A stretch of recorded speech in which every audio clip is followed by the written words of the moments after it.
Hello everyone, thank you so much for tuning in. In this video, we're considering the Congregation Bible Study for the week of September 8th to 14th, 2025. So dear brothers and sisters, we extend you a warm welcome, and now let's jump right in. We have lessons 16 and 17, and let's start with lesson 16. This is a very well-known story about Job.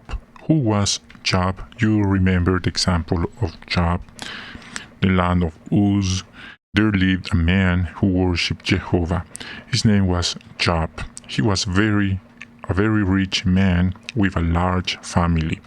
He was kind and helped poor people, women whose husbands had died, and children who had no parents. But just because he did what was right, good Job himself never had any problems. Job didn't know it, but the adversary, the evil, was watching him. Jehovah said to the adversary, "Have you noticed my servant Job? There is no one like him on the earth. He listens to me and does what is right." And the adversary replied, "Of course, Job obeys you. You protect him and bless him. You give him land and animals. Take it all away, and he'll stop worshiping you." And God said, "You may test Job, but you're not allowed to kill him." Why did the Almighty let the adversary test Job? He was confident that Job would not fail. And the adversary began to test Job with a number of disasters. First, he sent people called the Sabians to steal Job's cattle and donkeys. Then fire destroyed all Job's sheep. Another group of people, the Chaldeans, stole his camels. The servants who were looking after those animals were killed. Next came the worst disaster. All Job's children died when the house where they were feasting fell on them, and Job was heartbroken. He didn't stop, but at the same time, he didn't stop worshiping Jehovah.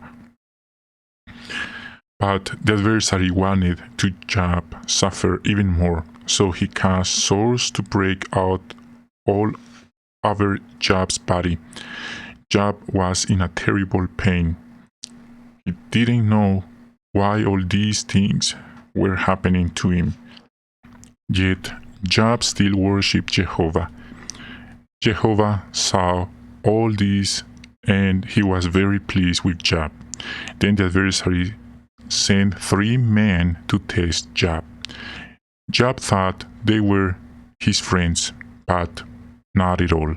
They told him, "You must have sinned and tried to hide it. God is punishing you." Job said, "I have not done anything wrong." But then he started to think that Jehovah was causing these problems, and he said that God was not being fair to him. And a young man named Elihu had been quietly listening to the conversation. Then he spoke up and said, "What all you have said is wrong. Jehovah is greater than we can understand. How could never do anything wicked? He sees everything and helps people with their problems." Then Jehovah spoke to Job. He said, "Where were you when I made the heaven and the earth?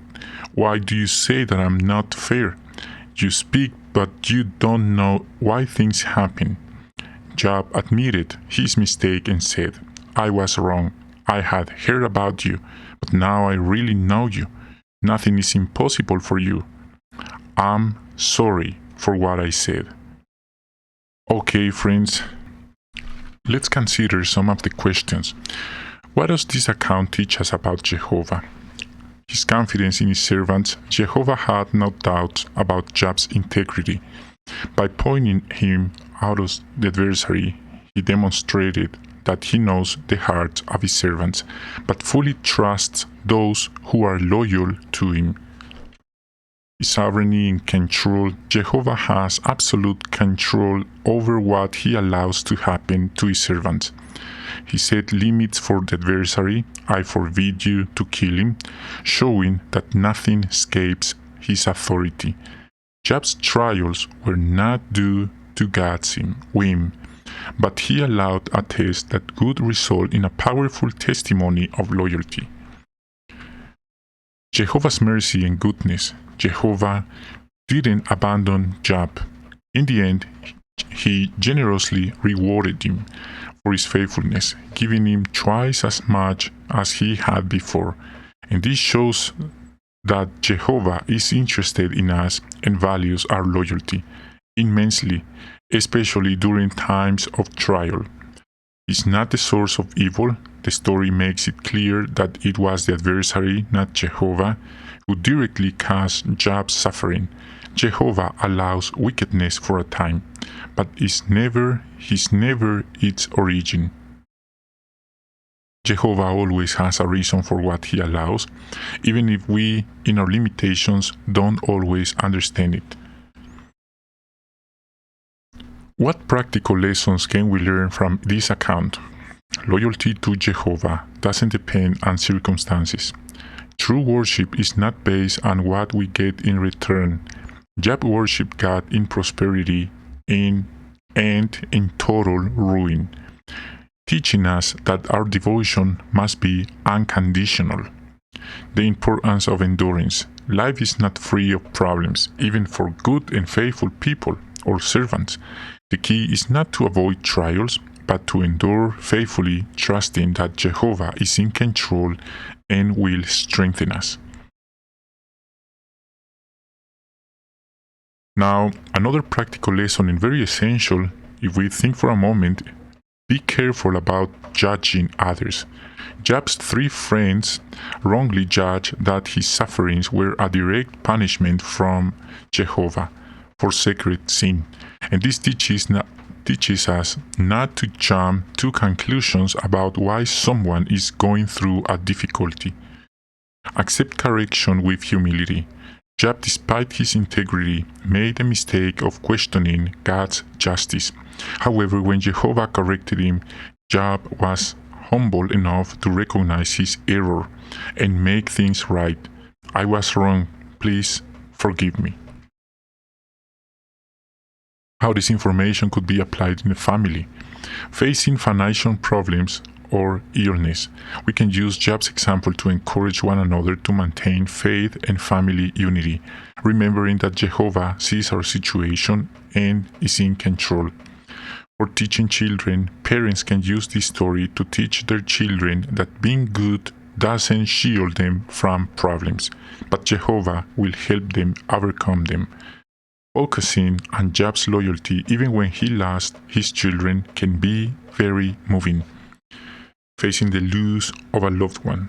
Job's initial reaction, deep sadness, but without blaming God, is a model of how to face grief with faith.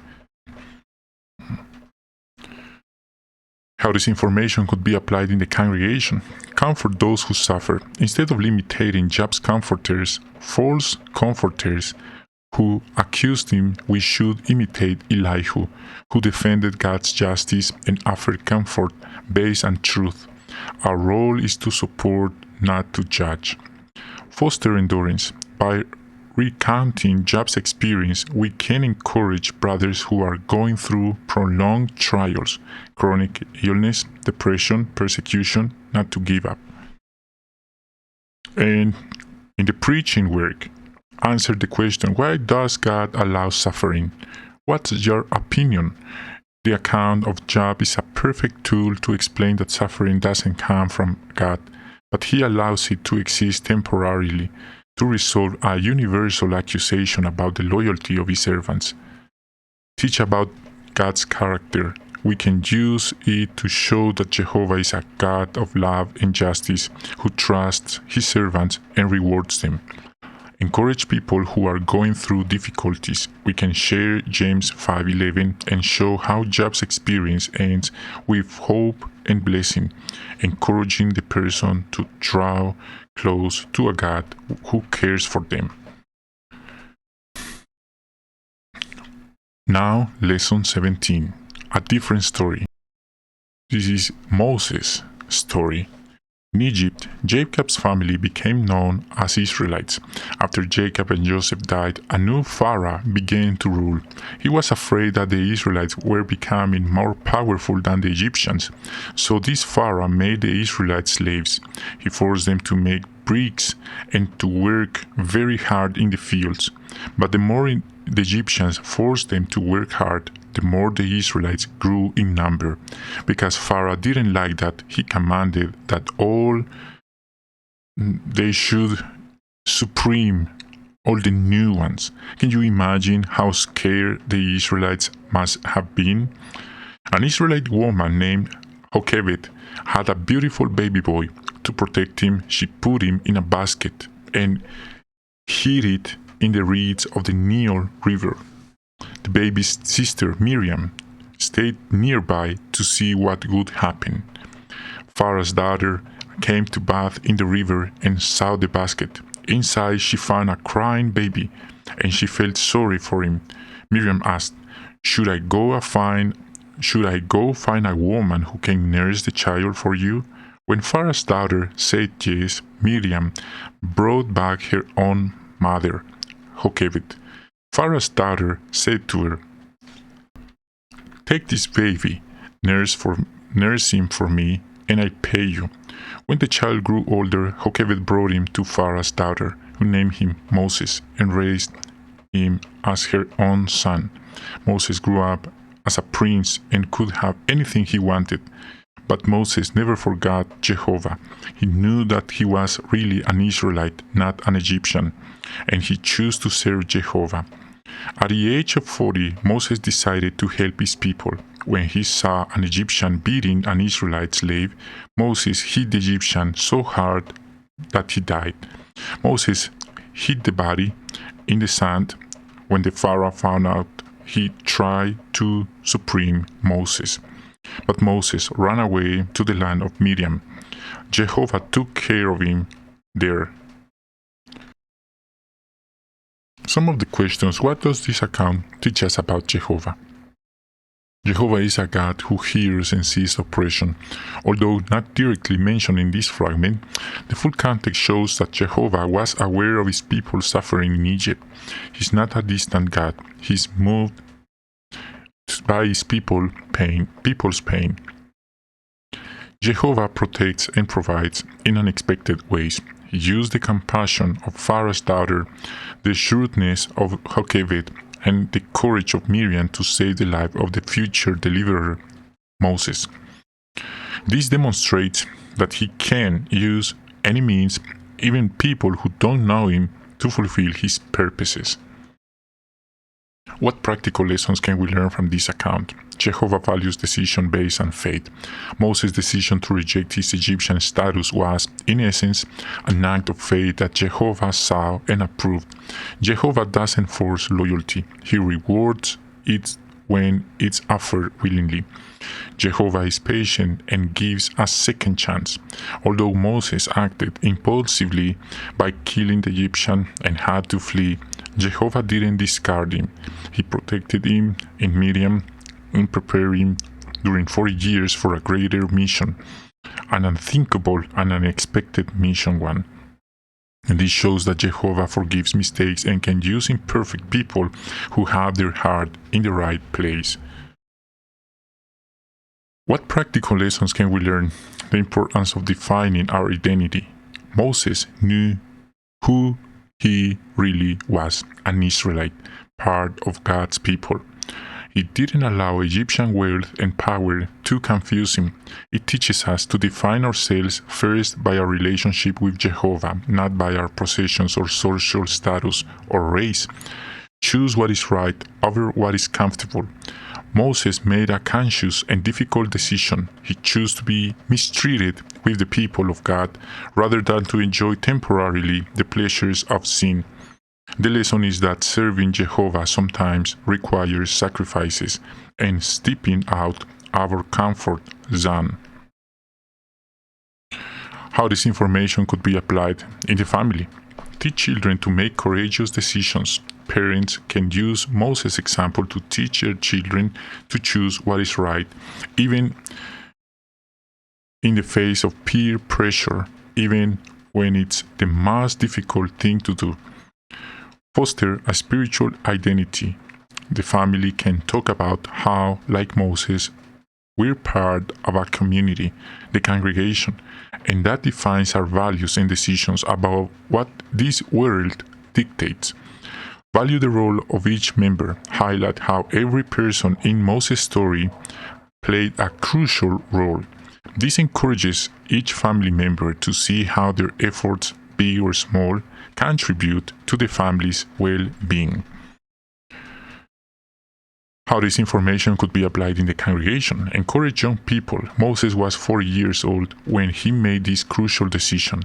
It can be used to encourage young people and new publishers to make the decision to dedicate themselves to Jehovah and not be seduced by the affairs of this world. Support those who are different. Someone raised in a non-believing environment like Moses in the Egyptian court who comes into the congregation might feel out of place. Be patient with the mistakes of others. Just as Jehovah was patient with Moses' mistake, we must be patient and support brothers who make mistakes, but show a heart eager to serve. What about in the preaching work?